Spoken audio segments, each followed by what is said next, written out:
అత్యంత పవిత్రమైన ప్రదేశాలలో పూజ గది ఒకటి. మన పూజ గదిలో ముక్కోటి దేవతలు సంచరిస్తూ ఉంటారట. అయితే వాస్తు ప్రకారం మీ పూజ గదిలో ఏమున్నా లేకపోయినా కొన్ని వస్తువులు మాత్రం తప్పనిసరిగా ఉండాలని వేద పండితులు సూచిస్తున్నారు. అప్పుడు మాత్రమే మీరు చేసే పూజలకు రెట్టింపు పుణ్య ఫలితం కలుగుతుంది. మన పూజ గదిలో ఖచ్చితంగా ఉండవలసిన అత్యంత ముఖ్యమైన వస్తువుల గురించి ఇప్పుడు మనం ఈ వీడియోలో తెలుసుకుందాం. మన సనాతన ధర్మంలో గంగాజలానికి చాలా ప్రాముఖ్యత ఉంది కాబట్టి ప్రతి ఒక్కరి పూజ గదిలో తప్పనిసరిగా గంగాజలాన్ని పెట్టుకోవాలి. ఇంట్లో దీపారాధన చేసేటప్పుడు పూజ గది చుట్టూ గంగాజలం చిలకరించి దీపారాధన చేసుకోవాలి.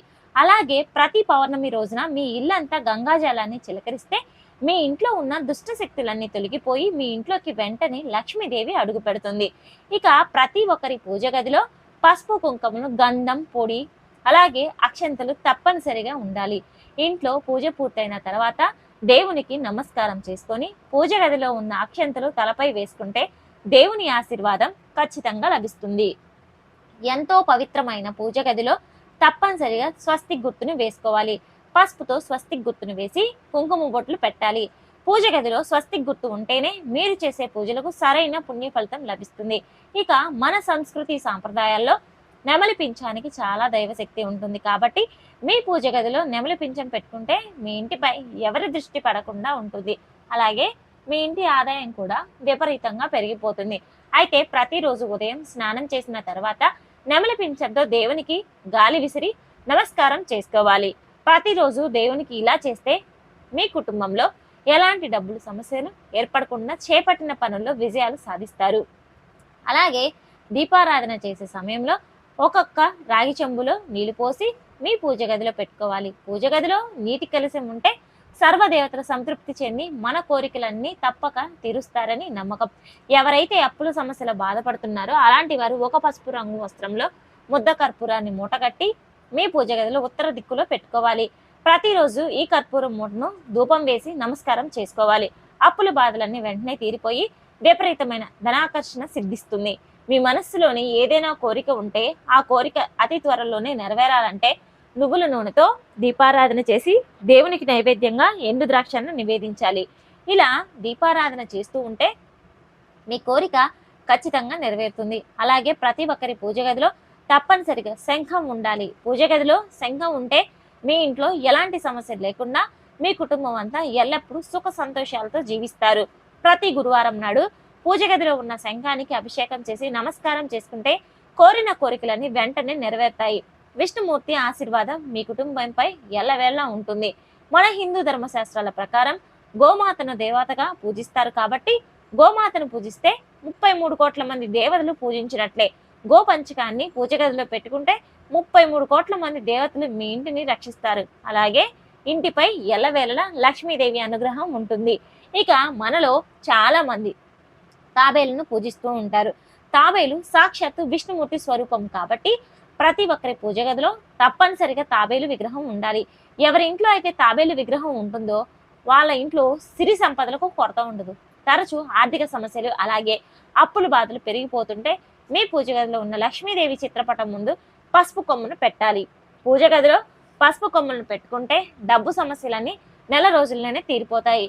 ఎరుపు రంగు కుంకుమ చాలా దైవశక్తి ఉంటుంది కాబట్టి ప్రతిరోజు ఉదయం స్నానం చేసిన తర్వాత మీ పూజ గదిలో ఉన్న దేవుని కుంకుమను పెట్టుకోవాలి. కుంకుమలో లక్ష్మీదేవి కొలువై ఉంటారు కాబట్టి ప్రతిరోజు కుంకుమ బొట్టు పెట్టుకుంటే విపరీతమైన లక్ష్మీ కటాక్షం సిద్ధిస్తుంది. అలాగే మీ పూజ గదిలో తప్పనిసరిగా విభూతిని పెట్టుకోవాలి. ప్రతిరోజు విభూతి పెట్టుకుంటే మీ జాతకం అద్భుతంగా మారిపోతుంది. జాతకంలో ఉన్న దురదృష్టం తొలగిపోయి అష్టైశ్వర్యాలు సిద్ధిస్తాయి. ఇక దేవుని పూజలో పుష్పాలు లేనప్పుడు అక్షంతలతో దేవునికి పూజ చేసుకోవచ్చు. ఇక దీపారాధన సమయంలో గులాబీ పూలతో దేవుణ్ణి పూజిస్తే డబ్బు పరంగా బాగా కలిసి వస్తుంది. ఇక సన్నజాజులతో దేవుణ్ణి పూజిస్తే వివాహం కాని వారికి త్వరగా వివాహం కుదురుతుంది. అలాగే గన్నేరు పూలతో దేవుణ్ణి పూజిస్తే ఉద్యోగ ప్రాప్తి సిద్ధిస్తుంది. ఇక ఆవు నెయ్యితో దీపారాధన చేస్తే మీ భర్త సంపాదన విపరీతంగా పెరిగిపోతుంది. అలాగే కొబ్బరి నూనెతో దీపారాధన చేస్తే అప్పుల సమస్యలన్నీ వెంటనే తీరిపోతాయి. లక్ష్మీదేవికి ఇష్టమైన వాటిలో లక్ష్మీ గవ్వలు ఒకటి కాబట్టి మీ పూజ గదిలో 6 గవ్వలను పెట్టుకోవాలి. లక్ష్మీదేవి అనుగ్రహించి సకల సంపదలు అందిస్తుంది. రాధాకృష్ణుల చిత్రపటాన్ని పూజ గదిలో పెట్టుకుంటే భార్యాభర్తల మధ్య మనస్పర్ధలు లేకుండా దంపతుల మధ్య అన్యోన్యత పెరుగుతుంది. అలాగే చదువుకున్న విద్యార్థులు పడక గదిలో సరస్వతీదేవి చిత్రపటాన్ని పెడితే విద్యార్థులకు మంచి విద్యా బుద్ధులు ప్రాప్తిస్తాయి. ఇక మీ పూజ గదిలో తప్పనిసరిగా పచ్చ కర్పూరాన్ని ఎక్కువగా పెట్టుకోవాలి. పచ్చ కర్పూరాన్ని సకల దేవతలు ఇష్టపడతారు కాబట్టి కర్పూరం నుండి వచ్చే సువాసనలతోనే లక్ష్మీదేవి సంతృప్తి చెందుతుందట. అలాగే పచ్చ కర్పూరంతో విష్ణుమూర్తికి హారతి ఇచ్చి నమస్కారం చేసుకుంటే ఏది కోరుకున్నా వెంటనే తీరుతుంది. అదేవిధంగా ప్రతి ఒక్కరి పూజ గదిలో తప్పనిసరిగా దేవుని గంట ఉండాలి. ప్రతిరోజు స్నానం చేసిన తర్వాత దేవునికి నమస్కారం చేసి గంటను మోగిస్తే మీ ఇంటికి ఉన్న అష్టదరిద్రాలన్నీ తొలగిపోతాయి. మీ కుటుంబానికి చాలా మంచి జరుగుతుంది. ఇక పూజలో ఉపయోగించే దీపారాధన కుందులు చాలా పవిత్రంగా ఉండాలి. ఇత్తడి కుందుల్లో కానీ వెండి ప్రమిదల్లో కానీ దీపారాధన చేయాలి. దీపారాధన చేస్తే దీపపు కుందులు నల్లగా ఉండకూడదు. ఇక ఆడవారు దీపారాధన చేసేటప్పుడు మంగళసూత్రానికి కుంకుమ బొట్టు పెట్టుకొని దేవునికి నమస్కారం చేసుకుంటే మీ భర్త ఆయుష్ పెరుగుతుంది. అలాగే మీ భర్తకు అదృష్టం కలిసి వచ్చి బాగా డబ్బు సంపాదించాలంటే స్త్రీలు ప్రతిరోజు కుంకుమ బొట్టు పెట్టుకుంటే ఒక శక్తివంతమైన మంత్రాన్ని జపించాలి.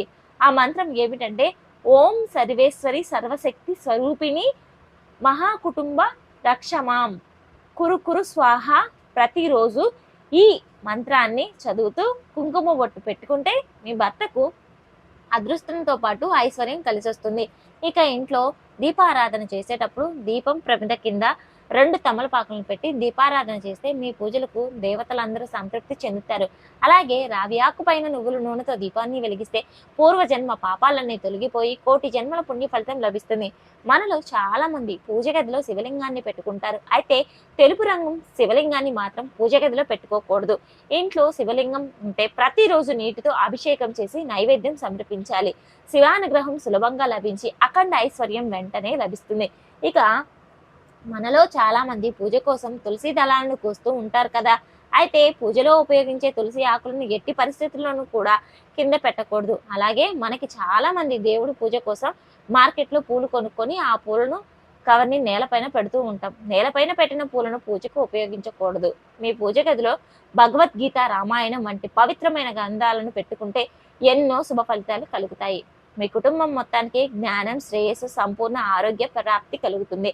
సాలాగ్రామాన్ని విష్ణు శిల రూపంగా భావిస్తారు కాబట్టి మీ పూజ గదిలో సాలాగ్రామాన్ని పెట్టి పూజిస్తే లక్ష్మీదేవి అనుగ్రహం మీ ఇంటి పైన ఎల్లవేళ్ళ ఉంటుంది. మీ కుటుంబం మొత్తానికి అఖండ ఐశ్వర్యం కలిసి వస్తుంది. ఇక ప్రతి ఒక్కరి పూజ గదిలో తప్పనిసరిగా ఈశాన్య దిక్కులో ఉండాలి. దక్షిణ దిశలో మాత్రం కూడా పూజ గదిని ఉంచకూడదు. దక్షిణ దిశలో పూజ గది ఉంటే ఆ ఇంట్లో ఆర్థిక సమస్యలు, కుటుంబ కలహాలు, అనారోగ్య సమస్యలు పెరిగిపోతూ ఉంటాయి. ఈ వీడియో నచ్చితే లైక్ చేసి సబ్స్క్రైబ్ చేసుకోవడం మాత్రం మర్చిపోవద్దు.